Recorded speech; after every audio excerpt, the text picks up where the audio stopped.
You've got McAvaney, Cometti and Roberts. And then you've got these two.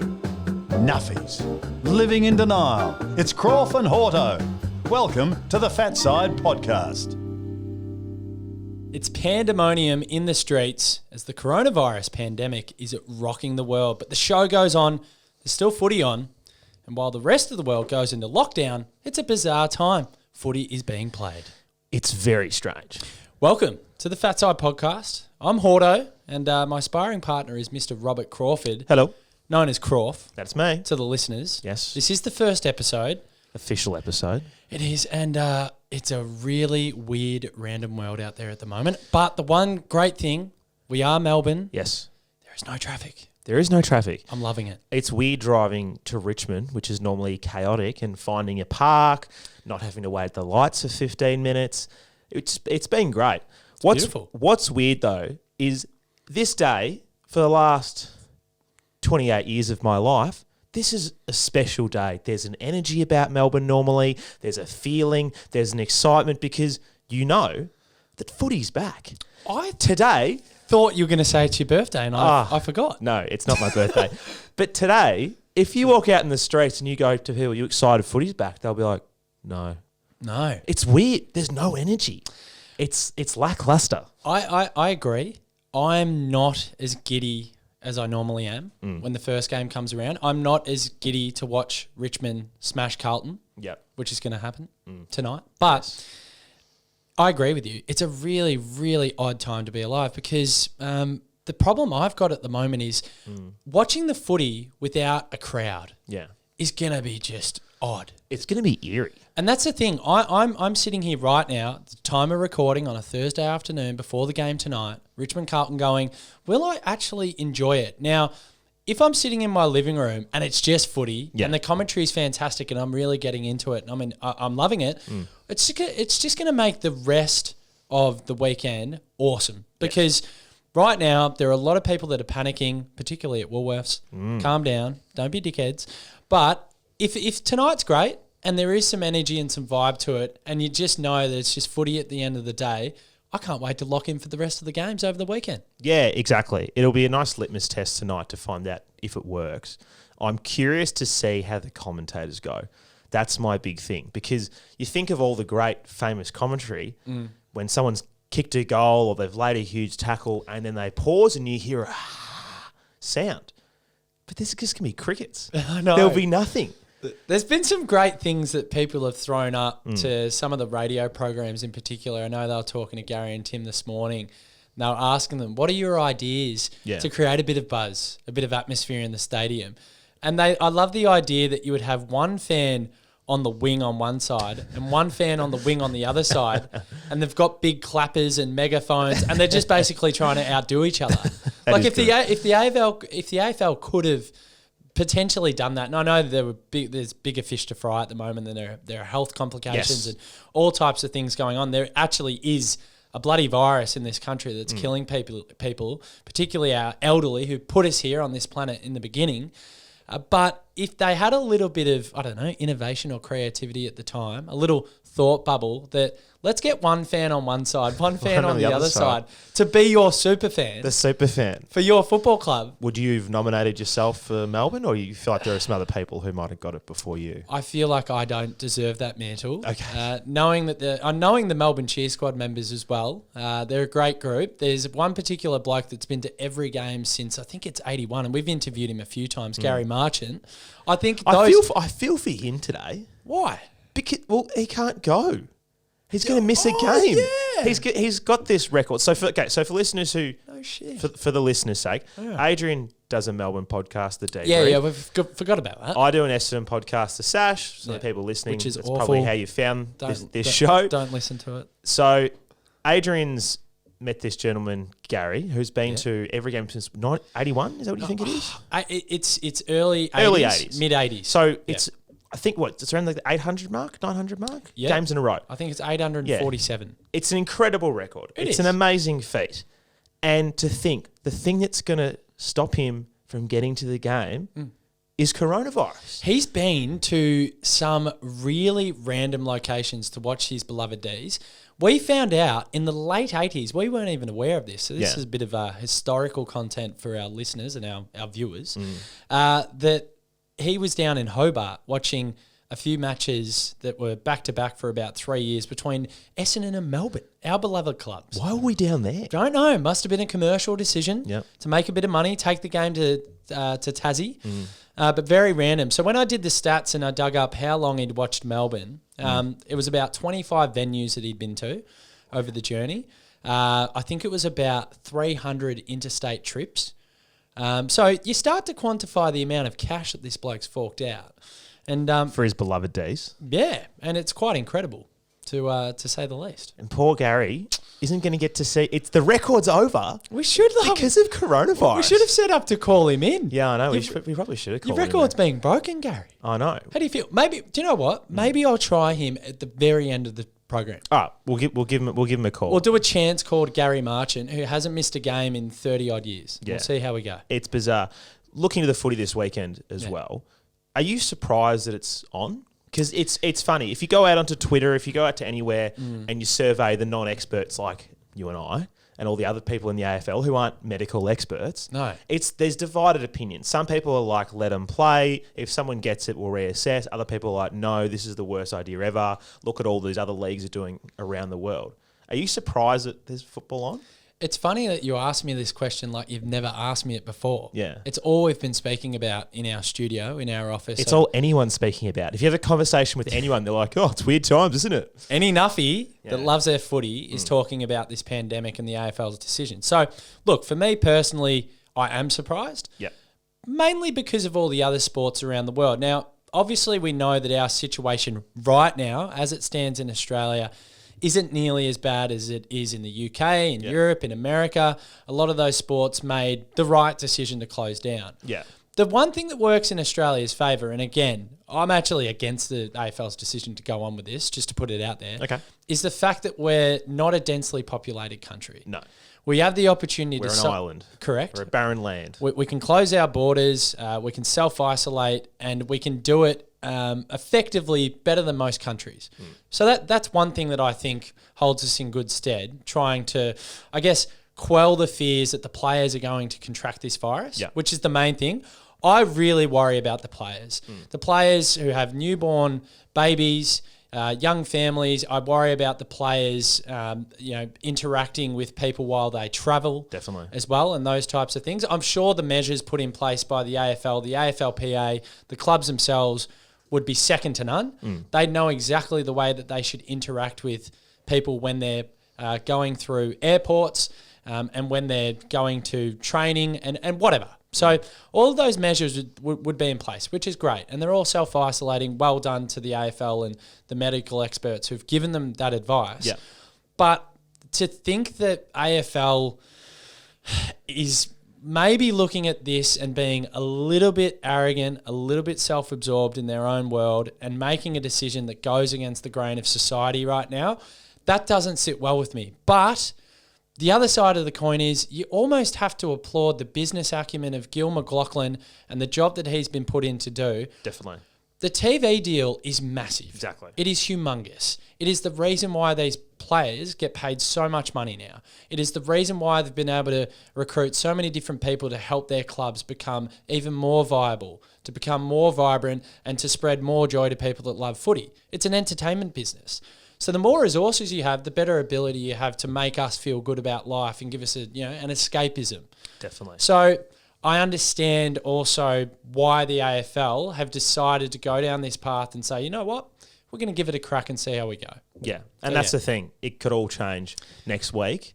And if there is a player going to get it, it's odds on any of the teams who are travelling interstate. So whether it's a Freo, a Melbourne, a Port Adelaide, Sydney, who are going to Adelaide. True. They're the risky ones. If you're staying local, you're playing at home, it's not going to be you. But if you're going through an airport this weekend, odds on it's going to be you. Do you know, the one thing I find fun, and we had a good chat about this last night. One of the boys who runs the True Bloods podcast, Deebs. Good pod if you like your Sydney Swans. If you love Sydney Swans, highly recommend it. They continuously take the piss, which is what a lot of footy fans love when they watch a bit of podcasting/video podcasting content. They're brilliant. Yep. But the one thing we were joking about, Gil comes out, 17-game season, we're going to do this, we're going to do that, we're going to make these drastic changes to protect the players, to protect the code and push on. And then one journalist asks a question, Gil, what happens if one player tests positive to coronavirus? We're done. He just goes, yeah, unfortunately, it'll be off. Yeah. And that's the Game thing. over. That's the thing. We're on a tightrope at the moment. We're treading on eggshells. And one person that tests positive to coronavirus, we're done. Yep. And that's it. So, you know what? Play on. If it's great tonight. Let the boys play. If it's great tonight. Let them play. It's a lock-in for the rest of the weekend. It's an absolute lock-in for the rest of the weekend. No fans tonight, as we know. Shortened games as well. 16 minutes and 30 seconds. Is that the correct number? I think so, and I understand the reasons behind that. Yeah. I don't think the AFL have come out and given us an explanation as to why that happened. But I think the idea is that the theory is, from what I've read, is that if we're going to play shortened games, it means less energy spent, less recovery time. Correct. So if we have to turn around and play 3 games in 7 days, it's more likely that it's possible. If they get through, hypothetically, and look, I don't think they're going to get through much more than a round or 2 rounds. Yeah. But hypothetically, let's say they cram in 6 rounds and they're playing every 3-4 days. Yep. We get six rounds into 3 or 4 weeks, and there's footy on a Tuesday, a Wednesday, a Thursday, basically all around the clock. Love it. It's going to be mint. It's going to be mint, except for the fact that you can't go, which hurts. One of my really close friends, who's a diehard Essendon supporter, spent the last few years of his life living in Sydney. Him and the wife moved back home to Melbourne over summer, buys himself a membership. All summer long, Rob, can't wait for round 1. Can't wait to go to the footy with you every weekend. With you. And he was can't excited to go to the footy with you. I know. Someone actually wants to hang out with me, which is rare. But yeah, so poor Jolie can't go to the footy. Have you enjoyed every dad, and I'm saying dad, every dad making jokes online about no fans? And they go, now, insert club. Oh, they're going to have an advantage because no one's showing up to their games. Insert North Melbourne every time. Insert North Melbourne. I'll set you up. I'll give you your chance. So I'll break the news to you there's no fan, and then you give me your hilarious dad joke reply, whichever club you choose. Oh, well, okay, ready? Yeah. So have you heard they're not going to let fans go to the games? I have. Won't that be an advantage for Melbourne playing over there against West Coast because the green maggots in the middle won't be influenced by the crowd? Hey, that's a good one. Perfect. Wow. That's a good one. Perfect. I'll give you a ding. Can I apologise? I called them maggots. That's maggots. Yeah, that's a bit harsh, isn't it? That's a bit harsh. Or is that what they are? I want to get Razor Ray in here. So We should try and call Razor Ray. Yeah. We could track him down. We could try and get Razor Ray. You go, mate. No, you do, mate, now. Oh, did you hear they're not having fans at the games, Rob? Oh, Hawthorn have been playing Sundays like that for a long time. That's a good one. Yeah, there Do you you know go. why it's a good one? Yeah. People don't realise Hawthorn fans don't like going to a chilly, cold MCG on a Sunday. No. Oh, don't ruin our Sundays at 3:20, please. They got like 12 Sundays last season, which is a bit stiff. But they had 12,000 fans to that game against GWS. Yeah. Where are you, Hawthorn? Aren't that's- you this big, powerful entity? That's deplorable. All the Come on. Hawthorn fans are just going, Yeah. we won a 3-peat not long ago. Exactly. And my club hasn't won a flag since 64. Yeah, we've won a final since 2004. Hey, we got this. Yeah, we got that. Now, We're still here. speaking of no fans, I'm gonna send you a photo. Have a quick look at this. Now, for the listeners' sake, they're not going to be able to see this, but if you're watching our video stream on YouTube, you'll be able to see this. Adrian, I've sent you a photo here. Just explain to the listeners what you're looking at there.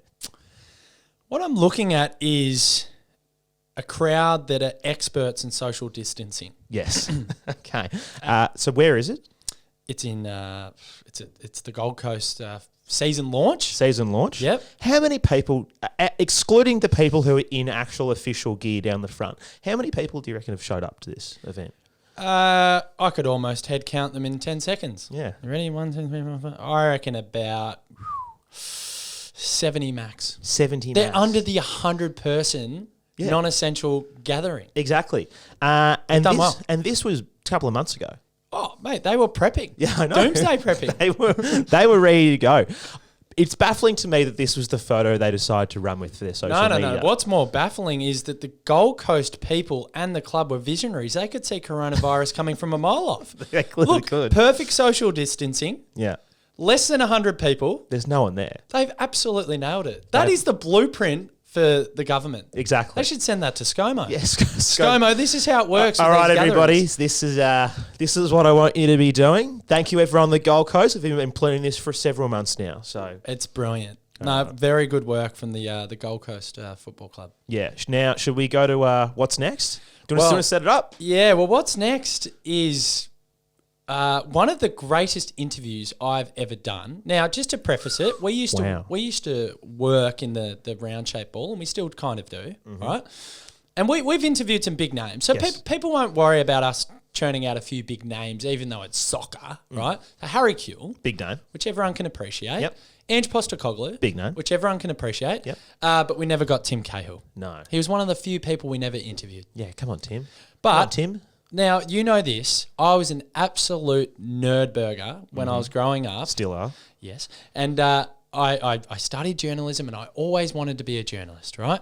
And I would always get the Monday lift out from the Herald Sun to read the feature column, the big feature column for the week from Mr. Mike Sheahan. And he was in the studio with us 2 days ago. And I was like a little boy in a candy shop. I loved it, Croft. And it was a great interview. Great chat. Great chat. And you asked him some curveballs. You almost took over. You were the host of the show that day. Yeah, I was. You were. Anyway. You did well. But anyway, here's Mike Sheahan a couple of days ago. Brilliant interview. Great man. And I think he needs to realise, Rob, that it's not Robbo's top 50. It'll always be Mike's. Righto. Well, Croft, we're a little bit spoilt today. Very spoiled. Because what a great way to kick off our first ever Fat Side podcast. Great way to start the year. Got a very special guest in the studio. None other than AFL journalist, revered AFL journalist, Mike Sheahan. Mike, welcome to Open Mic. Thanks, boys. This it's a reversal of roles here, is it? Yeah. Revered. Revered? By whom? What did you want? No, I'm happy with that. Yeah. Oh, I think there's a few people would dissent from that view, but the have I put a bit of honey on the tip? Yeah. Yeah, I like that. Yeah, I've used it. No, I'm. It's nice to be with you. I actually do genuinely like talking to younger guys about who are making their way in this business. Oh, that's good. Because we're not making our way, by the way. Yeah. You're not? Nah, we're amateurs. Yeah. Yeah. One step at a Is time. that as far as you're aspiring, is it? No, we're aspiring. We're shooting for the stars, but Okay. no, He's taking the piss a little bit, I think. we've got a long way to go, Croft. Yes. We do. Yeah. So it's a good start having you in, Mike. Well, thank you, boys. Thank you. Nice to be here. I appreciate it. Now, the first thing we need to ask, Yes. we don't want to take the piss too much. We want to ask you some very hard-hitting questions, but it's an interesting I'll be time. the judge of that. Yeah. Okay. Yeah, that's true. You are the professional. Yes. We are the amateurs, but one... No, I didn't mean it like that. No. Don't worry. I'll decide whether they're hard or not. We've learned. We've got thick skin. Yes. We're new media. Yeah. We're not your traditional journos, Yes. but coronavirus... It'd be remiss of us. That's always a classic journalistic line, by the way. We have to talk about it, Mike. Now, at the time of recording, it's 2:01 p.m. on a Tuesday. Now, Gil McLachlan last night, he came out. He's reduced it by 5 games to a 17-game season. We still don't know. At the end of today, we might not have an AFL season. No. I think we will. Yeah? But I don't know either. But my guess is that the football will start on Thursday night on schedule. Okay. It's like... It just feels so strange that all these other leagues around the world and all these sports around the world have just gone, nah, we need to stop now. We'll revisit later. Yet here in Australia, the AFL, NRL, and even the A-League are like, oh no, we'll keep going. I find it weird that in this country we're doing it different. But who says that the overseas lead is the right way to go? What I mean, if you've got a group of people, if I'm Gillon McLachlan, and my players tell me, A, they want to play, and the medical people say, B, they are fit to play, why wouldn't they play? I guess it's just the risk of the spread of what? Spreading this disease. So they're safer in Fed Square or on the tram and train, are they? Well, knowing AFL players, they don't catch many trams. They don't go to Fed Square. That's true. They're sitting in a South Yarra apartment somewhere, I'd say. Uber blacks on the reg. Yeah, good point. Yeah, but they do. They are in the real world when they need to go and get a paper or some petrol or the Herald Sun. Yeah, the Herald Sun. To read your top 50. No, I haven't done that for 9 years. I know. Some bozo called Robinson's picked it up. Oh, we're going to discuss his top 50 a bit later. Mike, we're going to talk about that later. Okay. We're really disappointed with his top 10 choices.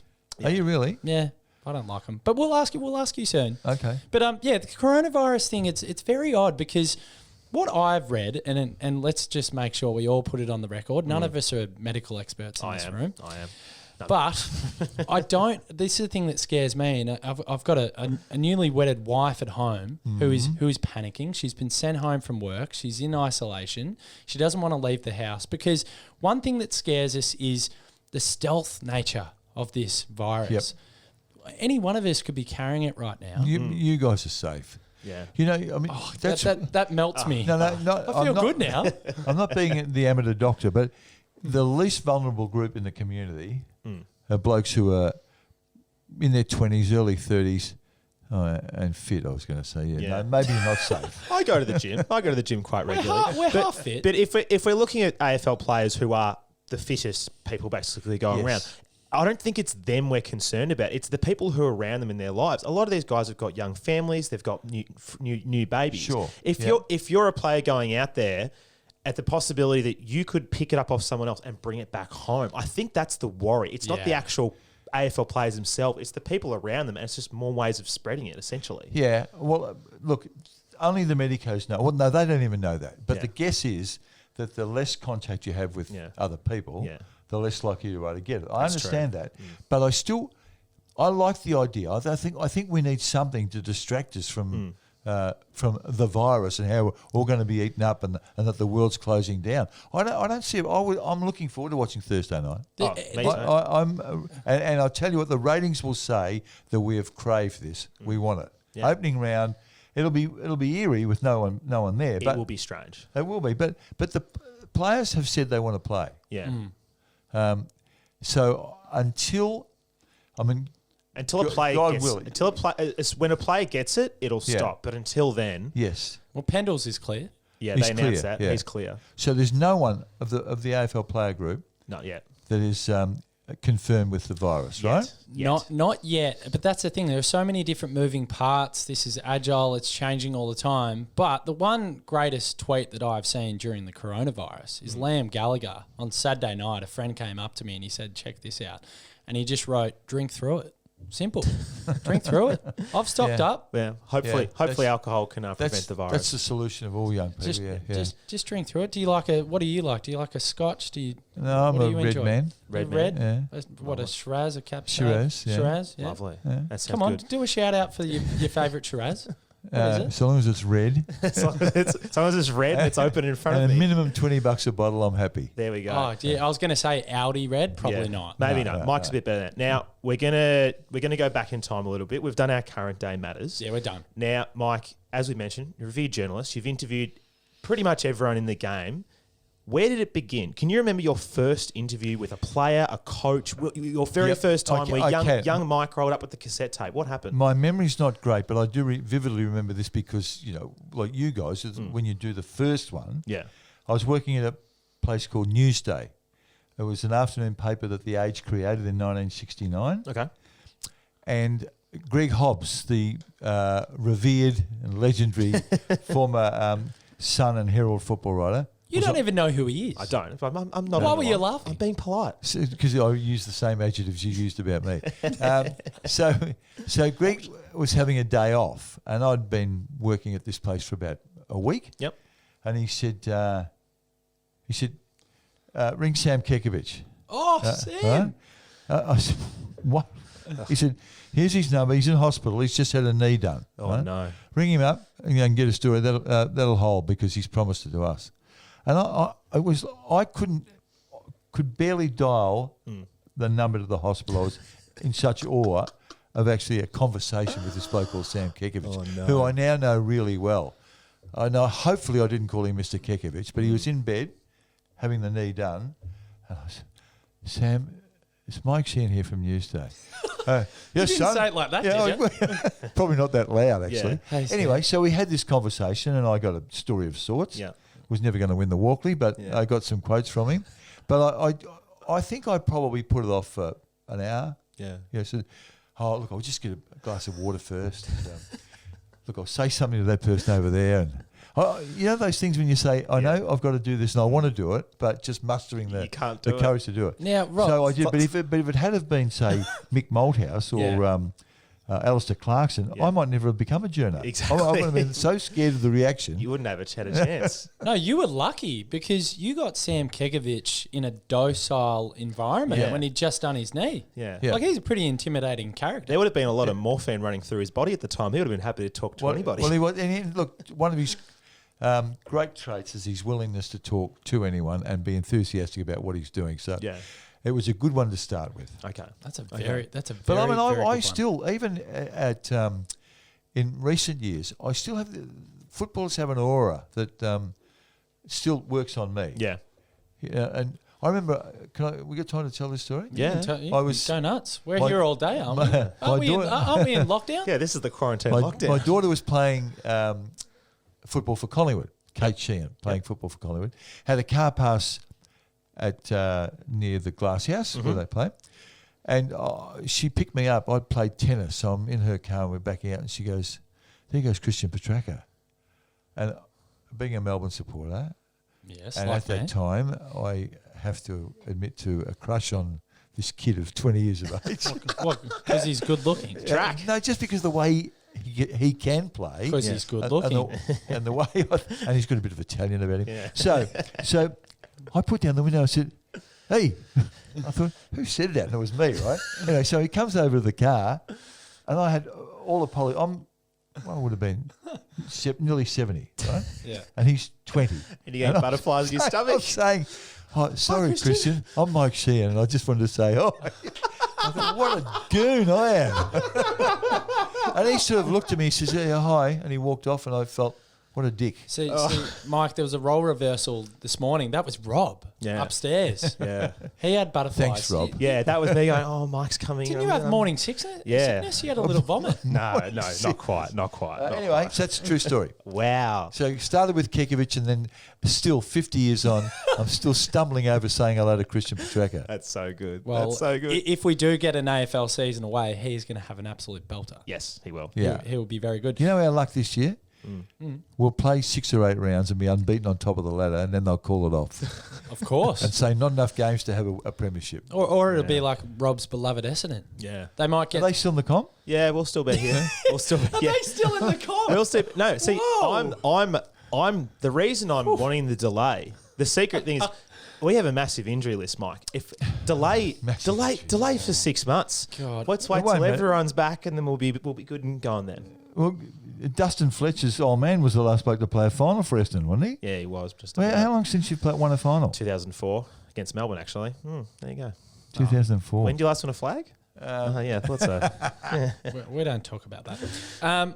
Mike, I've got one for you. Coaches can be very difficult with the media. You mentioned Mick Malthouse before. Yeah. So- And Clark. Yes. So we want you to basically just give us a score out of 1 to 5 for coaches, with 1 being extremely difficult to deal with 5 being incredibly great to deal with, very open with their words to you. Yeah. We're gonna throw out a few names. So just remember the 1. Yeah, I got it. The 1's for the prickly bastards and the 5's for the nice One's bastards. for Mickey M, yeah. Yeah, well, Mick Malthouse, we'll go to him first. 1? Yep. Okay. 1. And Mick, oddly enough, Mick and I started as buddies. I knew him when he was playing for Richmond. Not on speed dial anymore? No. Well, he wouldn't pick it up.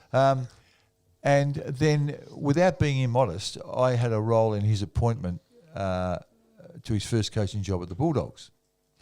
But then things went awry when he went to Perth. Gotcha. And I think he decided then, he said, I'm in Perth, I'm coaching the West Coast, it's us against the rest of them, and I don't care about the rest of Australia or any inhabitants thereof. So I fell out with Mick, And rightfully, you've given him a 1. He gets a 1. Yeah. Kevin Sheedy. 5. Oh, that's good. That's good. Yeah. That's the best. Colourful. So you're saying at no point was Kevin Sheedy ever prickly with you? No, I didn't say that. He was I just am. good to deal You with. said I said that. No, but on balance. So Kevin was great.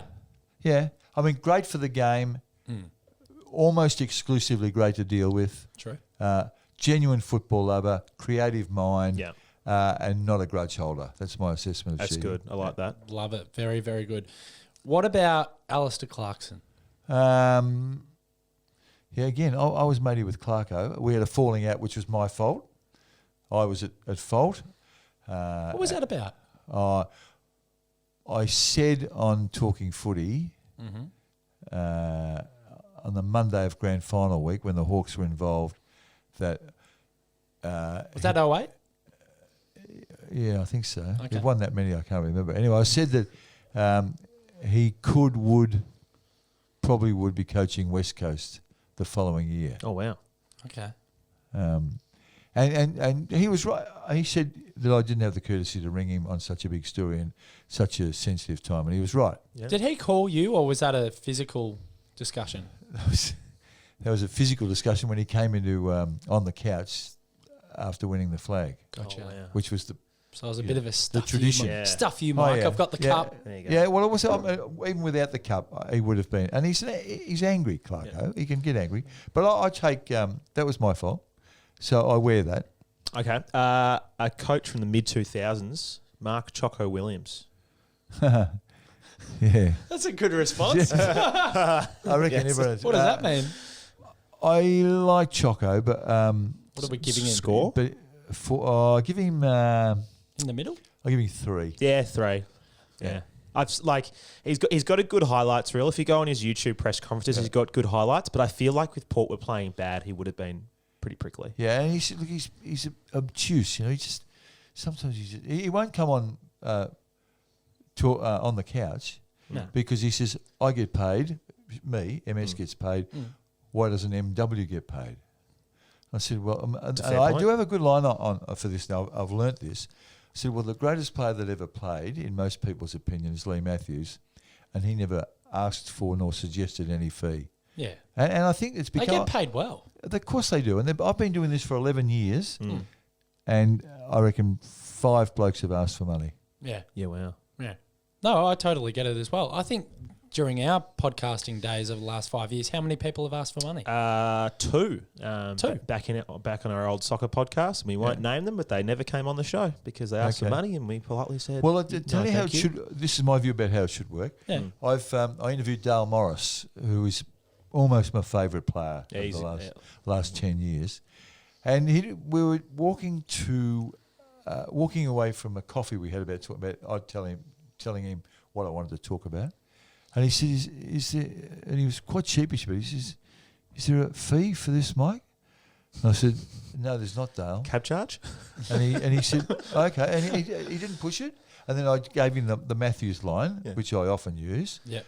It was cool. Never got mentioned again. Yeah, awesome. Yeah. You love that. I mean, he's a Footscray boy, though, so they're pretty poor the And best he's of an times. ex-Werribee boy. There you go. Like me. That's fair enough. We need the cab ride home. I love him, and I really respect his career. But I said to him the other day, I said, "I played more games for you with the Bees."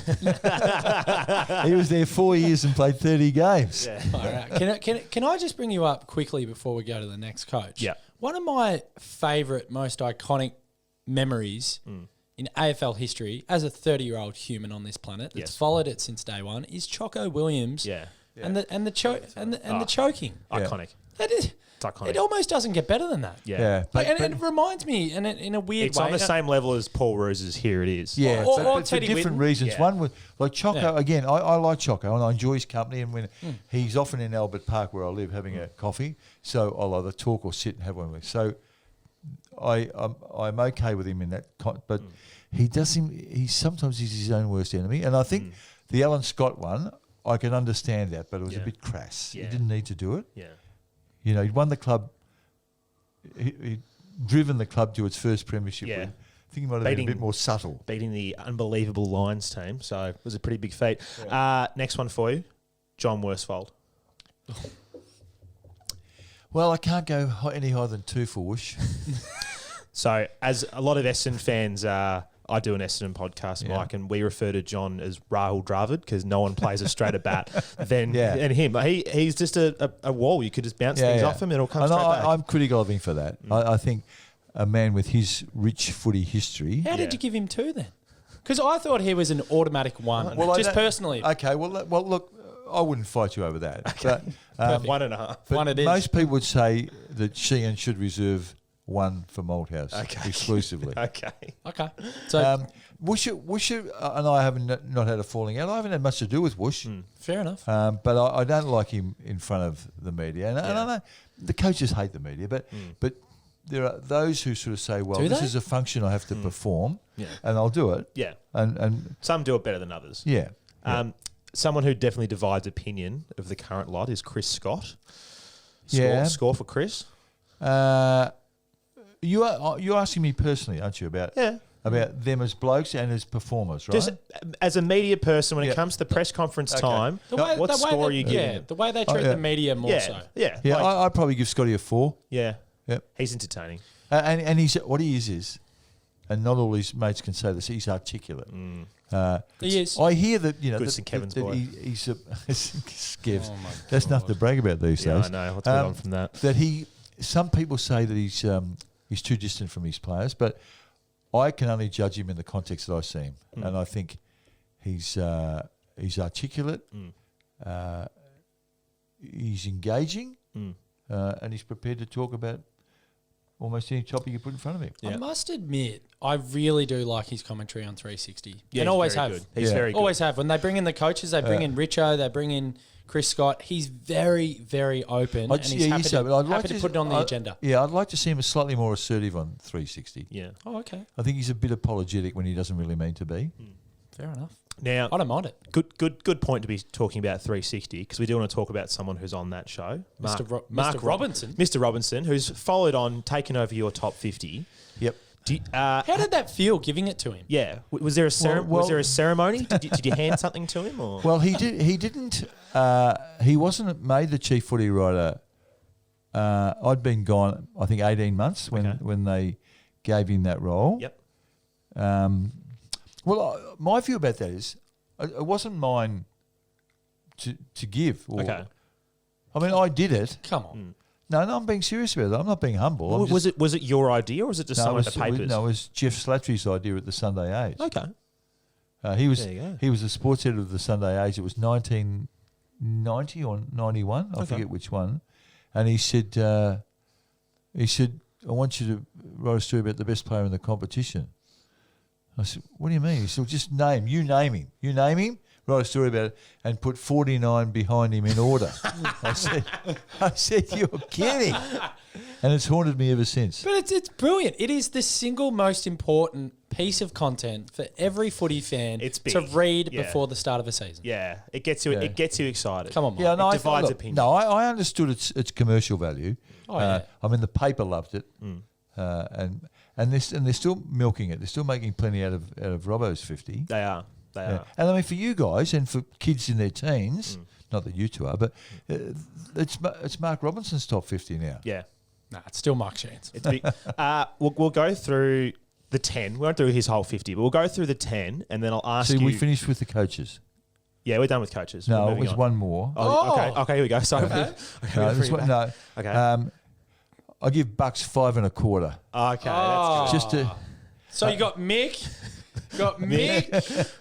Bucks. Yeah. Far apart. I love the Buckley persona in the coaching role. He's a good guy. I think, and he doesn't belittle people, and he's engaging and he's articulate, and he's credible, and he's got time.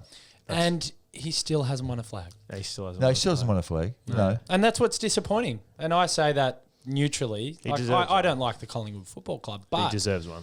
He deserves a flag. I think he does. And we do mark them. I mean, if Ross Lyon had won a flag or Grant Thomas had won a flag, they probably should have. Both of them could have and probably should have.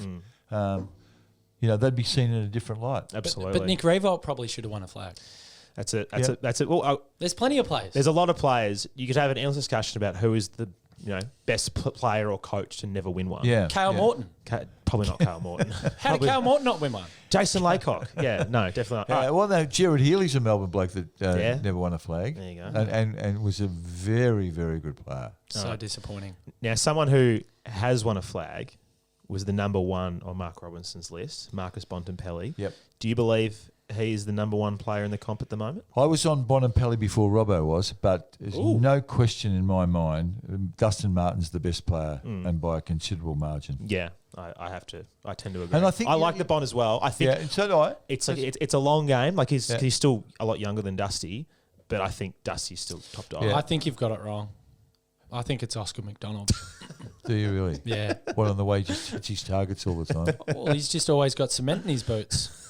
That's an incredible trait for a player. Like he's the first player to officially contract cement boots. Cement boots. There's a lot of it's a people that disease. have had cement boots. Yeah. The with Robbo's 50, I had coincidentally had the same top 5. Really? Yeah. Same order? Or No, because I'm a huge Bontempelli fan, and I had this crush on him for at least 3 years. Yeah.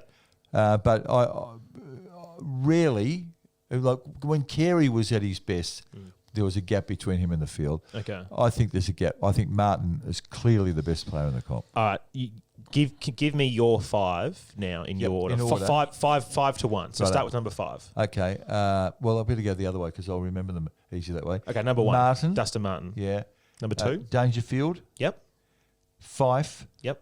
Bontempelli. Yep. Cripps. Oh. Yeah. I would alter mine. Yeah.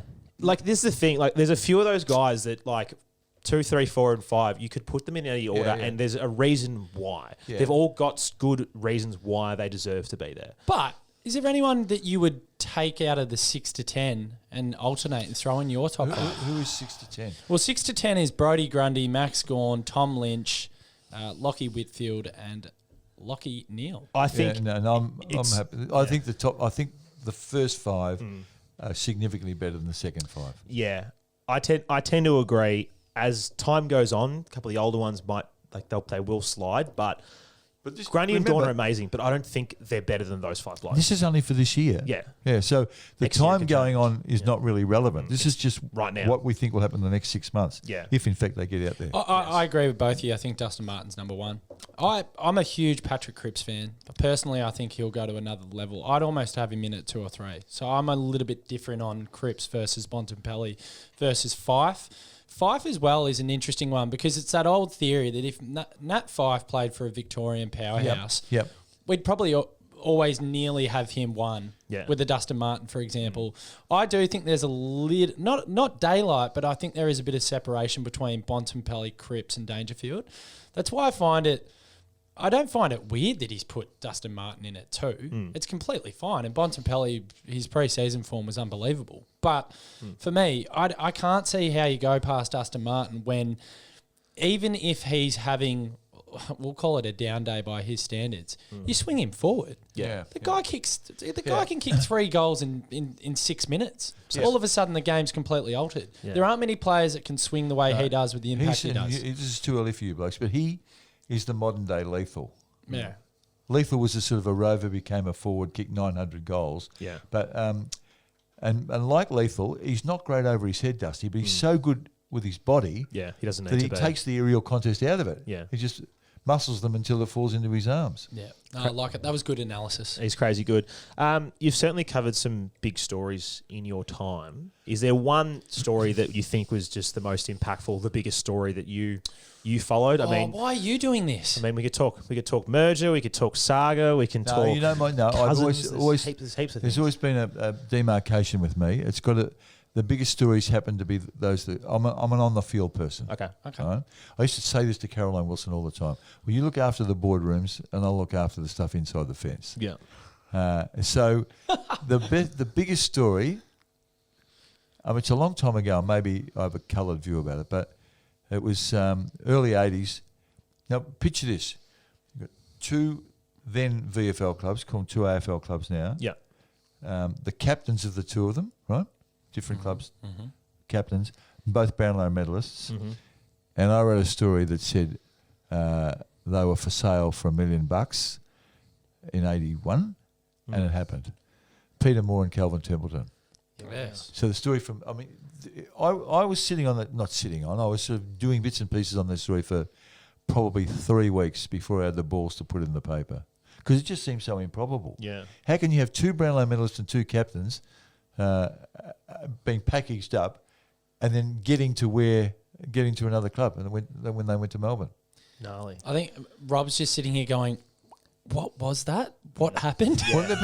No, I'm with you. I'm with you. I'm following with now. him? I'm following now. Do you remember this story? I know of it. When you said they went to Melbourne, I was like, okay, now I know what you're talking Okay, about. we'll sort of talk about... I reckon you don't know. So Pendlebury and Bonampelli. Yeah. Suddenly the million would now be 10 million, but They come to you us imagine and those two, Pendlebury and Bonampelli for sale for Awesome. $10 million and getting to the same club Yeah. for the next season. Well, I hear North's got a bit of money in their cap, so maybe they'll head over to North Melbourne. I still don't reckon you get it. Yeah. I don't reckon North have got any of that money. I reckon they just every year they float that we've got all this money for it. no, guys, we've got it. Why don't we flip it on its head? What about I get it now, yeah. What about modern day story as well? Yeah. just for the kids. Well, Just for the youngsters. I haven't been in the papers for I know that. 9 years. Just before Turn of the century, between the century. 2000 onwards. I can't remember. Yeah.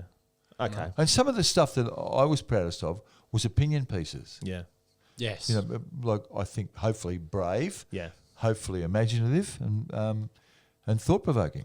How annoying was it to continuously write about grass at Colonial and the surface? Did you ever were you tasked that annoying, tedious task? I would have cooked the place a few times, yeah, and rightly so. Isn't it incredible how many times they've stuffed that up? I though? mean, now, you talked about Ross Oakley before. Yeah.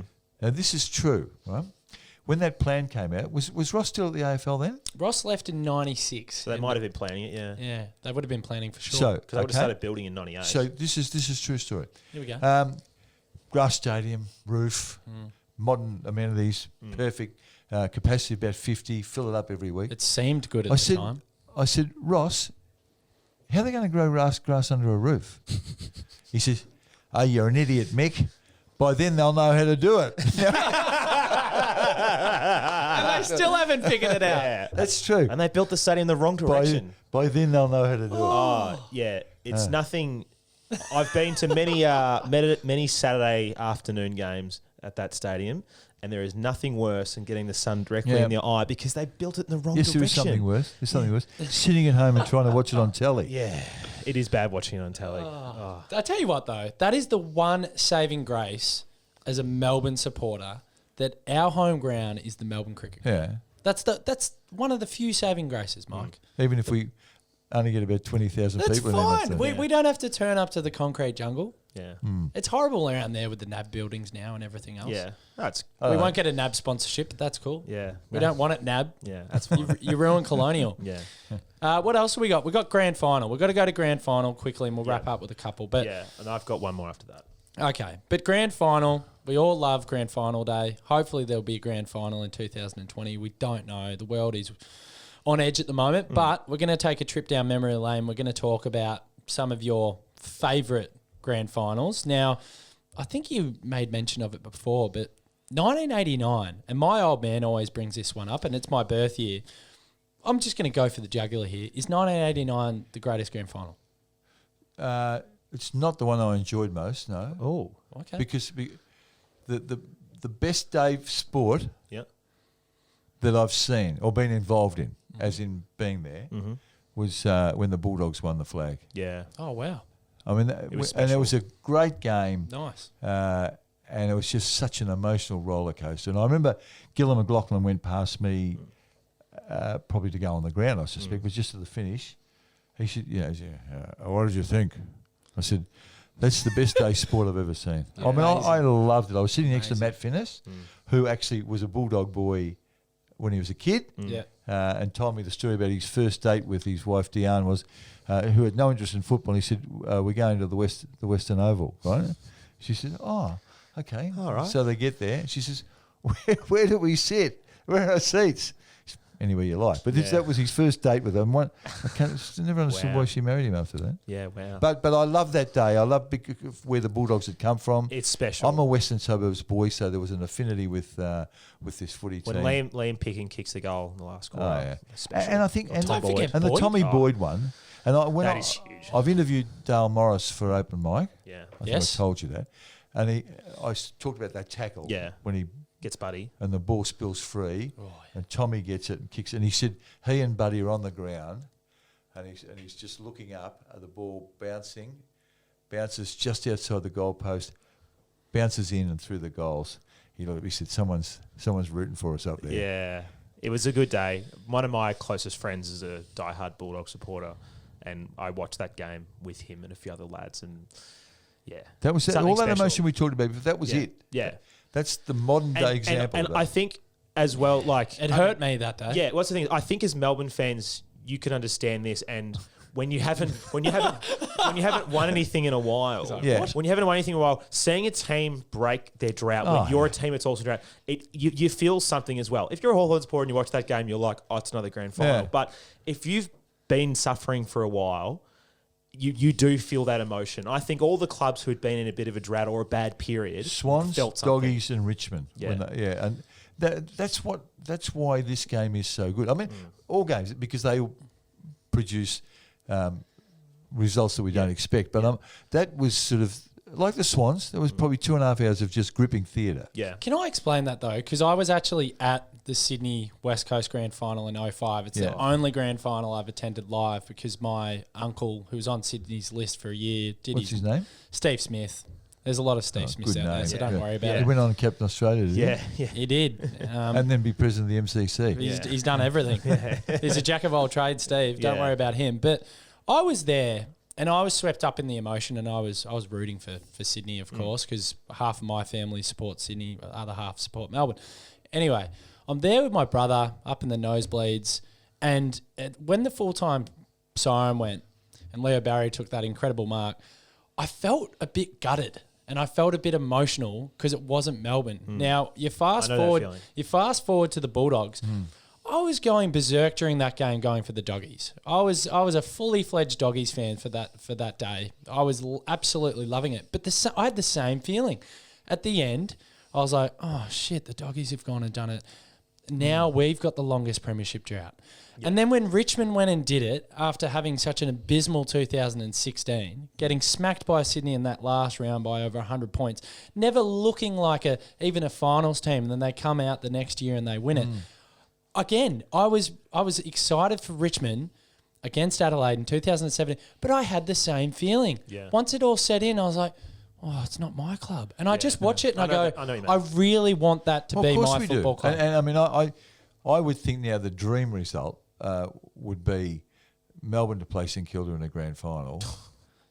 Draw. What, during a compromised season? Yeah, during a compromised season. Everyone's like, you won 10 games each. You won the asterisk flag. Yeah. No, because I'm big on not sharing it, because it's not the competition we want it to be, but that people do get a taste of it.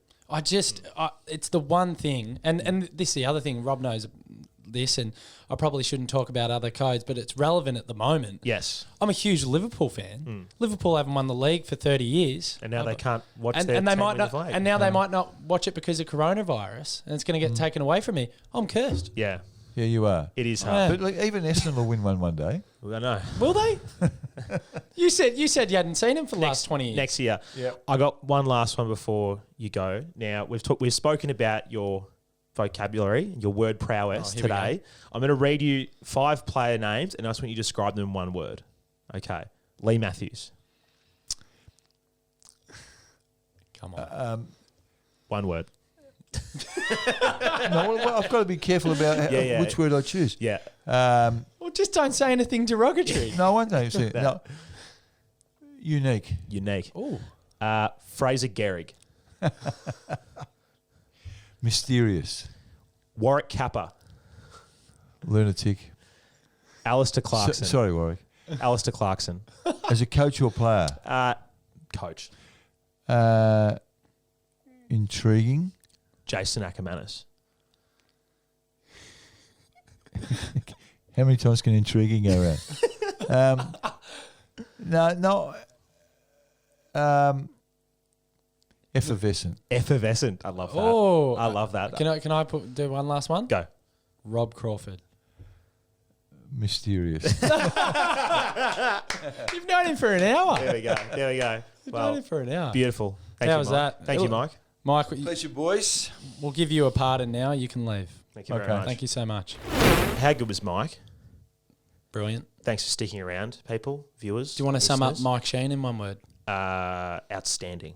Outstanding. Outstanding. I have a word. Okay. Magnetic. Magnetic. His energy in the room. Magneto. I was just like, everything he was saying. I was hanging off every word. Good chat. I love the stuff he was saying about Mr. Nathan Buckley. I did. Gave him a great pump up. Loves Bucks. I think Bucks is a good bloke. Mick, not so much. No, Mick was kind of bottom of the barrel. Sorry, Mick. We won't be getting Mick on this show. Yeah. All right. So this segment idea that I'm bringing to the table for our first episode. Episode. I'm going to spit, I think. Don't spit on me. So the idea is that we're going to do we're going to tip the round. Now, after this, that's revolutionary. I know. Have you ever seen a show that does tipping? Never heard of it. Oh. All right. I'll collect my Walkley pretty soon. Don't worry.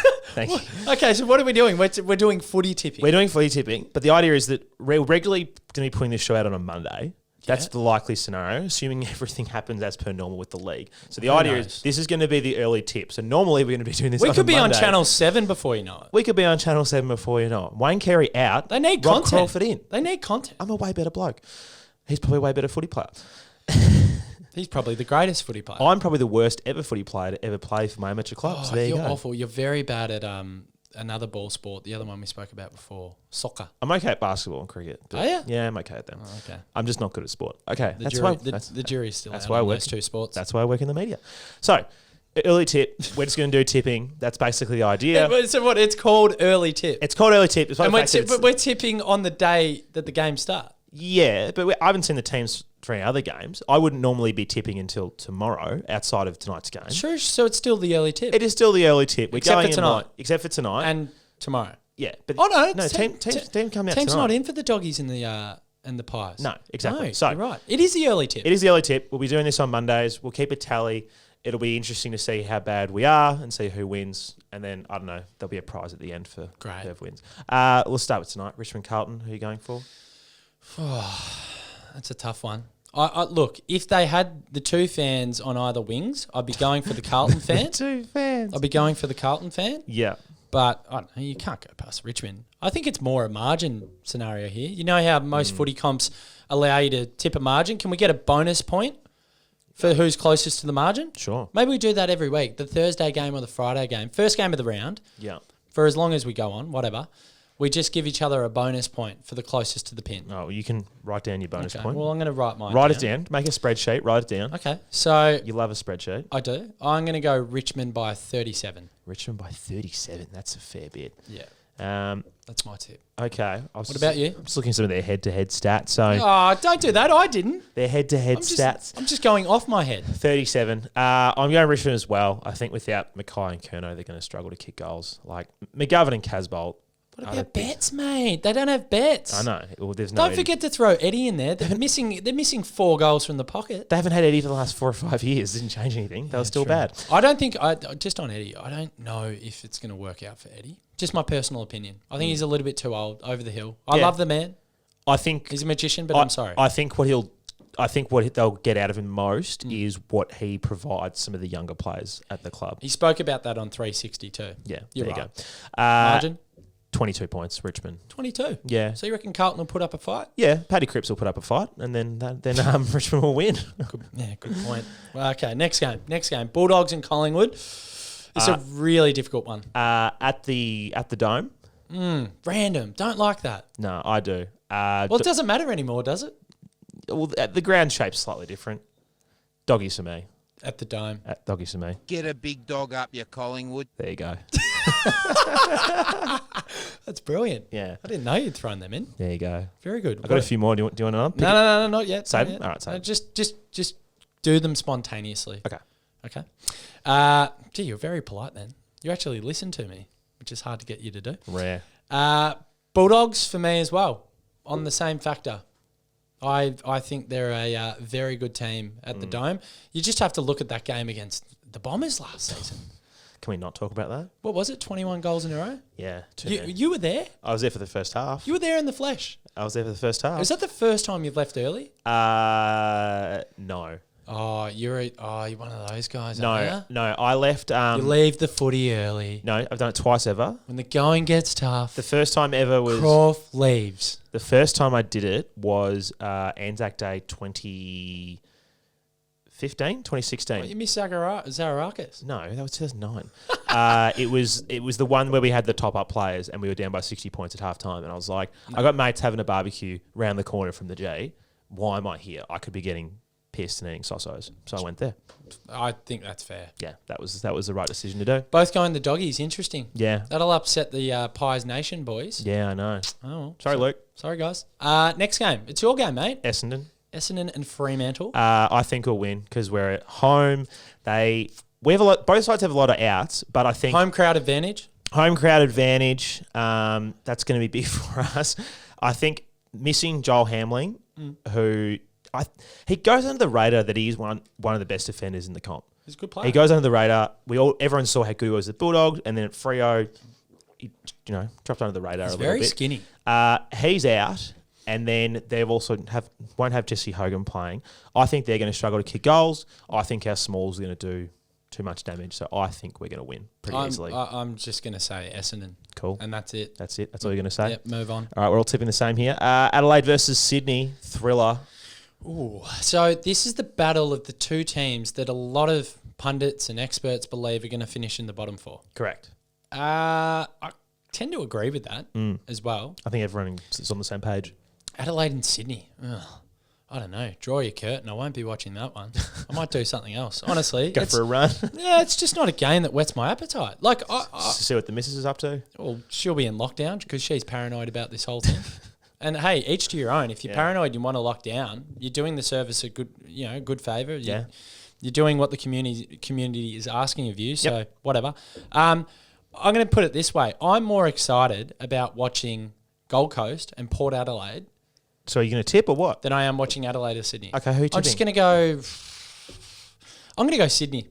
I was going to tip Sydney as well. Yeah, I'm going to go Sydney. Yeah, I think Sydney as well. I think Isaac Heaney and a few of those blokes are just still pretty class. What I noticed from and Lewis Melican. What I noticed from the Marsh series, which changes names every 2 years, is that Adelaide are going to take a lot of time to gel. It's the young players and the older heads. And new coach. But there's a massive gap in between. You don't think Matty Nix is going to fire him up?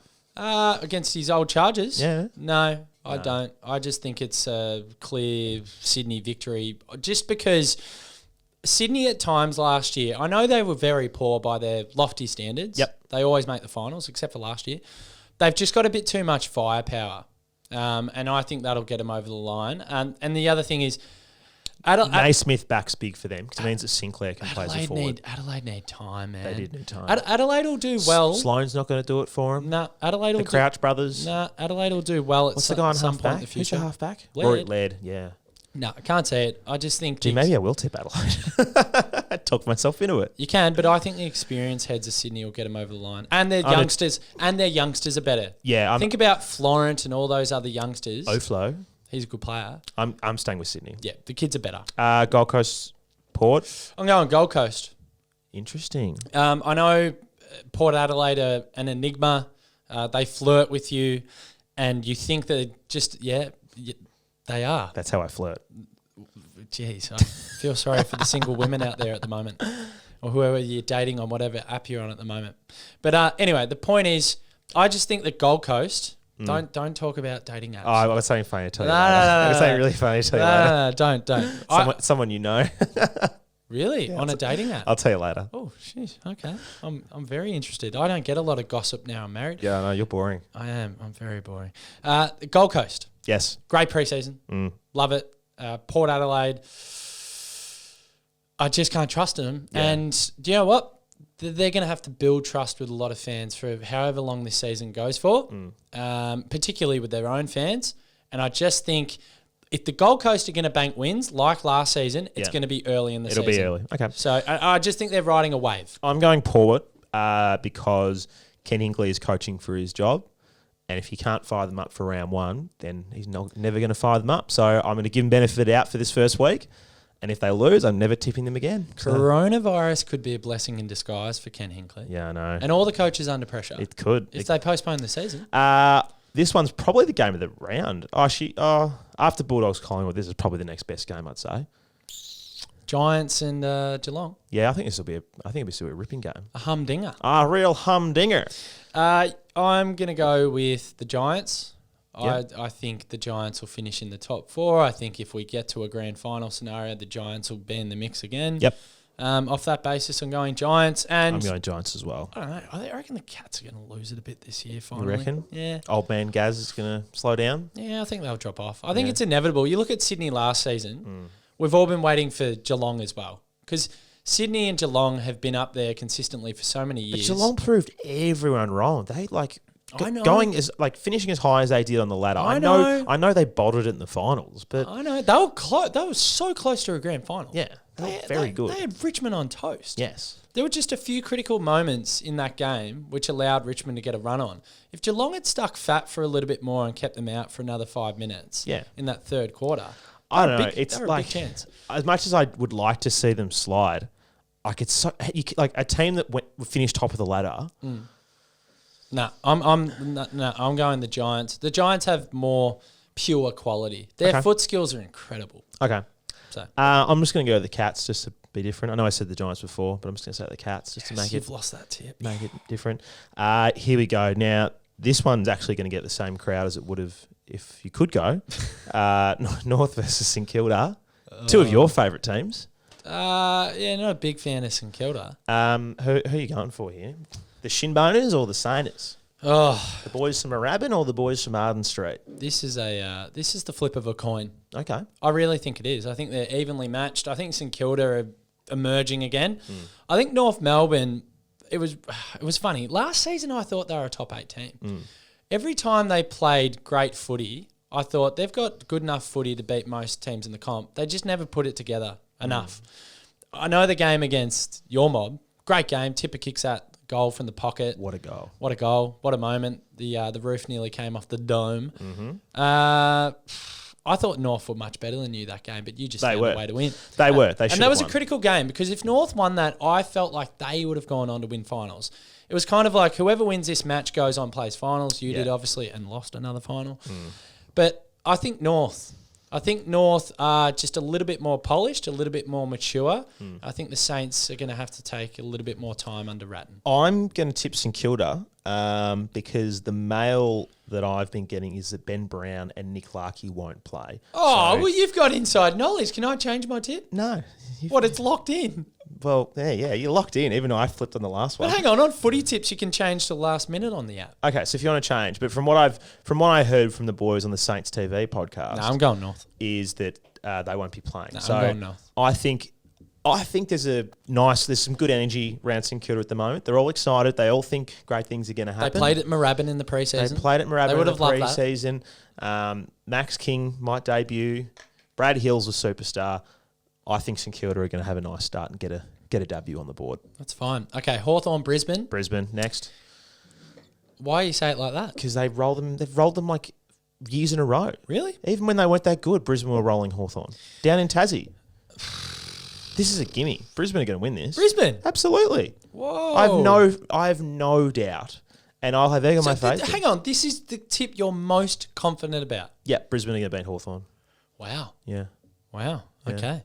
I think Hawthorn will be okay this season, but Brisbane just match them up well over the ground. They're quicker, they're faster, their key young players who are coming on in spades are just way better. Do you know what's annoying? You've now convinced me to change my tip. Yeah. Because that's an emphatic prediction. Yeah. I'm going to change. I'm going for Brisbane. I know Tom Mitchell's back, but Tom Mitchell's coming back off a broken leg. It took Nathan Fyfe a year to come back off his broken leg. That year he came back, he wasn't very good. When he finally got back to his best, he was amazing. Tom Mitchell's not going to be as good as he was. Jaeger Ramirez, I still don't trust. Hot. Jonathan Patton's done that many ACLs, and I'm sorry, I don't think he's going to carry them over the line. Sicily's a gun. Stratton's very good as well. But they've got class everywhere, Brisbane, and they're getting, they're maturing. And But then they were still a young team. Harris Andrews is another year older. What's his name? One who plays half forward for them? Which one? The one who was like the top pick? Oh, I don't know. But do you know who I really like? And Yeah. I think he's reborn again is Lincoln McCarthy. Yeah, Lincoln McCarthy. He's a cracking my player. God, I can't believe I've forgotten this guy's name. That's all right. What, Hipwood? No, not Skeletor. What, you're thinking about a gun half forward? Yeah. He pinch hits in the middle. They've talked about him being the next Oh, yeah. Next Dusty. The next Dusty? Yeah. Who the hell are you talking about? Oh, what's his name? This is He was great. the first round pick. Mitch Robinson. No, it's not Mitch Yeah, Mitch Robinson. Where is he? He was the Cam first- Rayner. Cam Rayner. Cam Rayner. Oh, we should stop this podcast. Cam Rayner. Hawthorn are going to lose. We should stop this podcast after that. Hawthorn are going to lose. Cam Rayner. Sorry, Cam. Sorry, Cam. Jeez, he's a gun. He's a gun. He's good to watch. Brisbane to win. All right, now last one because we need to wrap up. Yep. We're going a bit long. Eagles, Melbourne. Eagles. Thank you. Melbourne will win that. Eagles going to win. Well, I'm going to tip Melbourne. It's the first round. You've got to. I've got to because Pickett is playing, which is That'll be exciting for you. which is great. Now tee up. We're going to try and get Gary Marchant on the line, who's seen every game for the D since '85 or '83 or whatever it is. See how he's feeling because he can't travel to Perth. I think, to be honest with you, I think Melbourne do win. Only because last year and the year before, and we don't talk about the prelim. Melbourne play that venue very well. They enjoy that ground, the dimensions of it. I think Melbourne will try and run them off their feet like they did in 2 of those 3 games, certainly not the other one. And I just think the crowd factor. I reckon West Coast are a 4 or 5 goal better side at home when they've got the crowd behind them. Interesting. And the umpire's influence. All right, give me a call. All right, I'm going to call Gary. Let's see how we go. Do you reckon we'll get him? Here we go. Come on, Gary. I love him to answer. Yeah. Stop fiddling with the microphone. Sorry. It's all right. Come on, Gary. Come on, Gary. He'd be flat, wouldn't he? I was waiting for my call from you. Oh! There we go.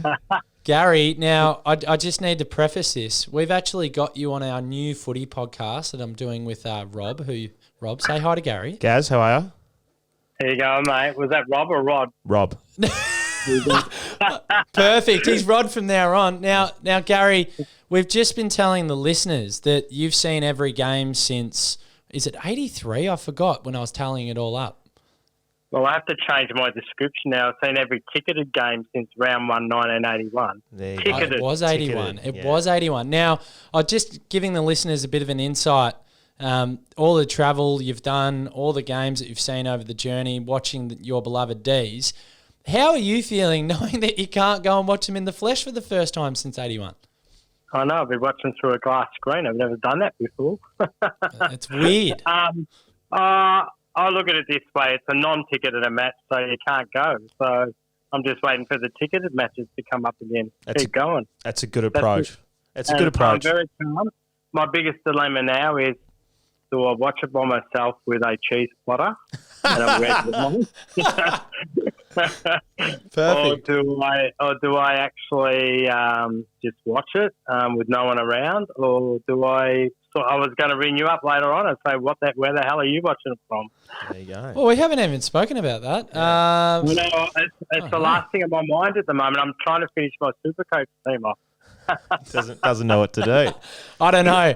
I think it might be an at-home operation. Yeah, I'm definitely thinking at home too. Yeah, just at home. I had a good idea just before, mate. And we'll have to let you go because we've got to wrap up. But sorry about this. No. The one. Thanks for taking the call. The one thing I was going to say, Gary, was the idea that's and someone called into SEN this morning and put this on the agenda to Gary and Tim.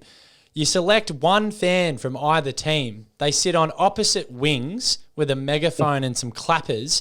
The Melbourne Football Club, if it was going to be any fan, mate, it should have been you if they went through with that. Yeah. I reckon they should just have, what do they call that music? Or the false clapping music or something? Oh, yeah. Or false cheering music. Yeah, that's very nice of you to even recommend that. Nah, that's all right. I'm still trying to work out whether I cancel the flight or not, or just donate it to charity or something. Yeah, wow. My problem is Jetstar will give you a voucher back to 12 months from the date of booking.